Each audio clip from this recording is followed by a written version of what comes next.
Hello and welcome to HLS Crypto. My name is Dan. Let me just get this out of the way. Oh, it didn't work. I'll try again. There we go. Let me get this out of the way. So this is a video that I've been asked to make by a lot of you guys that I know that are invested in labs. As you all know, I'm invested in labs too. So there's a lot of things going on at the minute that is causing a lot of negativity in the space. Am I concerned? Yeah, I am slightly concerned. And we'll go through some of the more positive things. We'll go through some of the negative things to begin with. I have reached out to labs to try and see if anything's coming up that we need to be aware of. But like I said, I was not planning on making this particular video today. This has been as a result of you guys asking for it, and I don't want to leave you guys without my thoughts. And I know that you want to hear what I think about labs, and I know you want to see if you're safe. So we'll have a look the best we can. We'll go through it. First off, there's a post from Low Cap Bull on Twitter, and he's come out and said it's concerning to hear that the CEO of Labs, Bernard Lau, deleted his pinned statement on Telegram. Transparency and open communication are essential in the crypto community, and such actions can erode trust. I'd agree with that. The deal with DWF being described as both a blessing and a curse. Furthermore, it raises important questions about the project's direction and the potential impact on Labs token holders. The fact is, Labs Group no longer owns any Labs tokens. I didn't make that up. Your CEO said it himself. Additionally, the shift in focus from Web 2 to Web 3 and the current liquidity crisis on PancakeSwap are significant developments that should have been communicated clearly to the community. For those who missed his message, you can no longer find it on Telegram. It's crucial to access and evaluate the information to make informed decisions about the project's future. You can't keep investors in the dark, and AMA is needed ASAP. Open and honest communication is key here. If you want to read his statement, here it is. So we'll have a look at the statement, because I think it's important to obviously cover both sides of this 100%. So Bernard said, "Hi all, and apologies for absence over the past couple of weeks. It was a hectic Token 2049 in Singapore, and also GBTA, the Global Business Travel Association in Singapore, which we pitched in front of 200 corporates and hotel groups. A lot of things has happened over the past couple of weeks, and I will address them one by one. Harpreet, the CTO, we've decided to part ways with Harpreet, who is also the CEO of Blockline. He started building SaneX for us in the last year in October, with the promise of completing the product in March or April, but was delayed till July. But the product was not completed, with excuses that the wrong language of codes were used and had to be changed to React. No proper progress, and we realized that the product might be a step too far for him. We thought that having him on board as CTO would help the process, as we could provide him more resources to complete." We'll go to the second page of it now. Business model change. We have then engaged Sotatech Holdings to take over development in the end of July. We had to make adjustments to simplify the business model and structure to try and catch the deadlines, which we promised you guys. The original NFT membership product, which we created, had to be pushed back to a later date because a lot of code had to be rewritten. We have decided to opt for a less Web3 plan towards Web 2 in order to simplify onboarding processes of hotels and users, which happens to be the subscription model that you have seen on vip.staynext.com. On that, vip.staynext.com is an alpha version of what we are doing. We needed something good, something going, as we had commitments to Miss Grand International to have a temporary product prior to the proper launch in mid-October.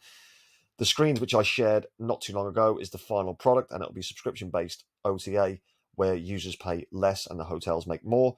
We're disrupting the industry by removing the commissions. So we'll go on to the next page. We are aiming, I think it's to onboard the first wave of subscribers and users through the Arsenal and MGI campaigns, which will be running in October. Vietnam is our sandbox for proof of concept, with 900 hotels of the 1,300, and will continue to scale globally right after. Do note that Sotatech Holdings built Travala, so we're in good hands. The DWF deal. This deal may be a blessing and may be a curse. It was a $5 million deal, but it was in exchange of tokens. It does not mean that we received $5 million, but rather the deal was structured in such that $10,000 was done for 10K worth of tokens at a discount on a daily basis, and until the tokens are 100% in circulation. This means the tokens are not held by the team anymore. We can't control the price, and it's not in our interest to do so. We do not pump and dump the markets, and we do not market make, and we intend to let the pros do it. If we just keep building, I've personally hoped that the price would have been more stable throughout the months. I think this is the last one. Where are we up to? So from out the months, is that the end of that? So the tokens are 100% in circulation, as I've mentioned time and time again, as it was the original intention. So there is no manipulation from our end. Yes, DWF may be the largest token holders now, but that was never our worry in the first place. We are so close to launch, and we felt that it's right for the market forces to do its thing when the demand for tokens will naturally take over for the public. So another one about, again, Low Cap Bull. So I'd thoroughly recommend going to follow him at Low Cap B. The majority voted yes, so here are some pointers as to his concerns about Labs. Since I've already suffered a loss due to the Ecta team's fund problems, I'm now researching a little more intensively to find the next hidden gem and notice something negative about Labs Group. Nobody should feel offended. I just want to warn you all and tell you my current concerns about Labs. While Labs appears tempting as a real-world asset bet, my research uncovered some troubling signs. Transparency and communication issues, notably by Bernard Lau, have left me uneasy. The abrupt liquidity drain from PancakeSwap without notice, locking out US buyers, raises alarms. The liquidity was stealthily redirected to KuCoin wallet for an undisclosed purpose. Why does the project do something like that? This is actually a sign that a project is in danger to go bankrupt. Moreover, Labs Group seems to have relinquished control of its own token in a deal struck with DWF. They've committed themselves to give 5 million worth of Labs tokens to DWF, so they must transfer 10k worth of Labs tokens until the amount is reached. Even the CEO, Bernard Lau, said this deal may be a blessing or maybe a curse. Could this be the reason for the dump in the last few months? It appears Bernard sold the whole Labs ecosystem, possibly financing Stainex. I don't think he sold the whole Labs ecosystem. Again, we'll go through this. This raises ethical questions and red flags about Bernard's actions at the potential expense of investors. The situation appears far from transparent and honest, possibly bordering on fraudulent behaviour. I think that's a bit of an allegation, a bit of a stretch. The big question, how many tokens does DWF hold now? Have they been steadily selling over months? I see clarity as a potential investor. The real-world asset project looks very promising, but I can't invest in it where there are current red flags to see. I would have expected a better answer from Bernard in Telegram, but from his answer, you can see that Labs Group no longer owns any Labs tokens.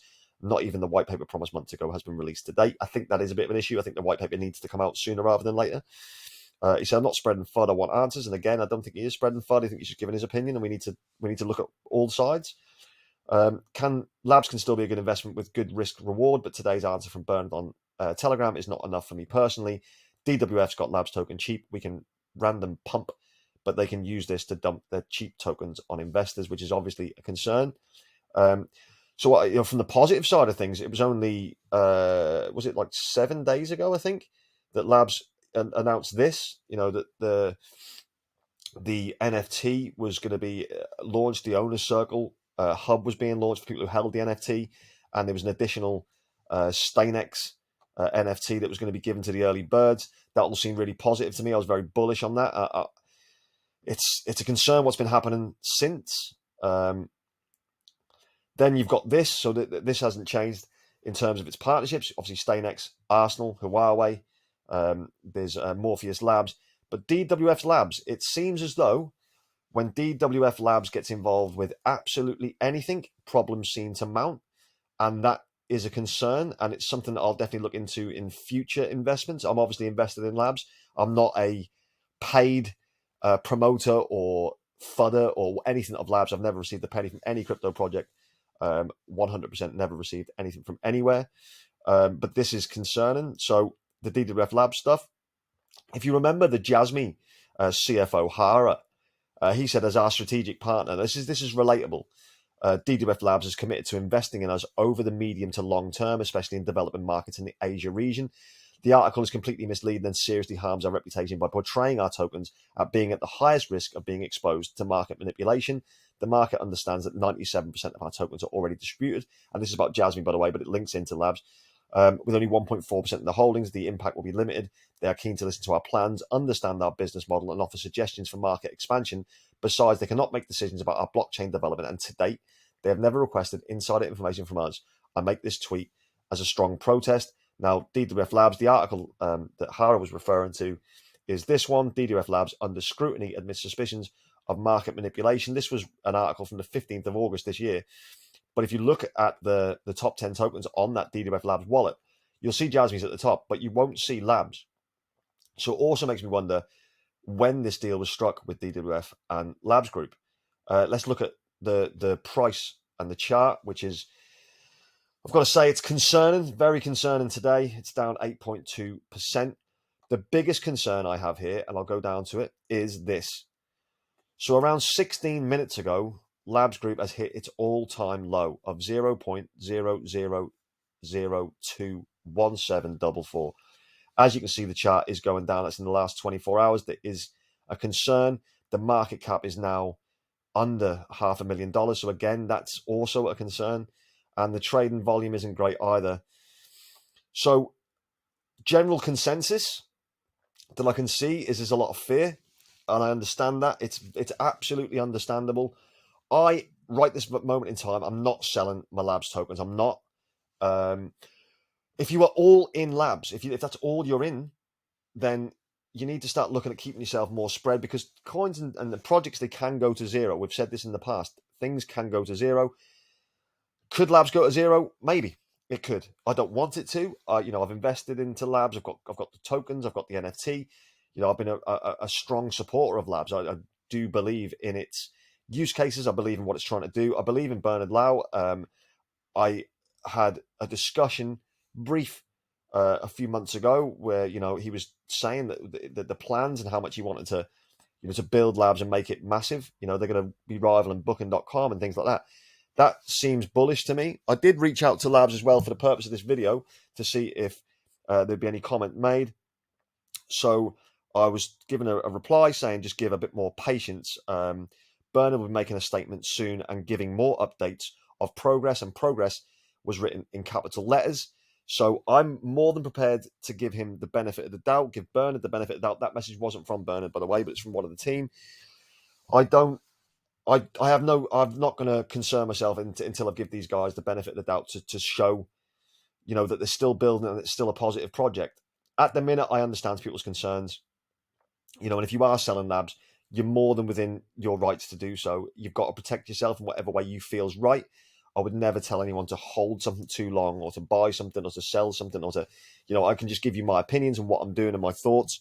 My opinion is this: it is concerning, 100%. It is. Is it the end of the road? I hope not, and I don't think so. As I've said, we'll wait. We'll see what Bernard has to say. We'll see what the team comes up with next, and we'll try and work out. Hopefully, in the next video about Labs, there'll be a lot more positive news, and we're right back on track. But yeah, the all-time low thing does concern me. Now, I know there's going to be thousands of people just hitting the dislike button because you may consider this to be FUD. I don't think I'm FUDding. I think I'm just talking about my opinion within this and some other opinions that people have made on Twitter. Certain parts of them I agree with, other parts I don't, but that's just how things are. We can't agree all the time on absolutely everything, because what a boring world that would be. So comment below with your thoughts on Labs. What do you see the future as being? Because it is important to get a nice, well-rounded discussion about these kind of things. I hope you enjoyed this video. If you did, smash the like button.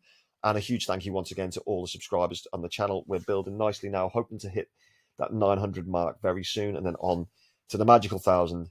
So I do appreciate each and every one of you, and thank you very much for everything that you've been doing so far to help the channel. Take it easy, and as always, we'll see you tomorrow. Goodbye.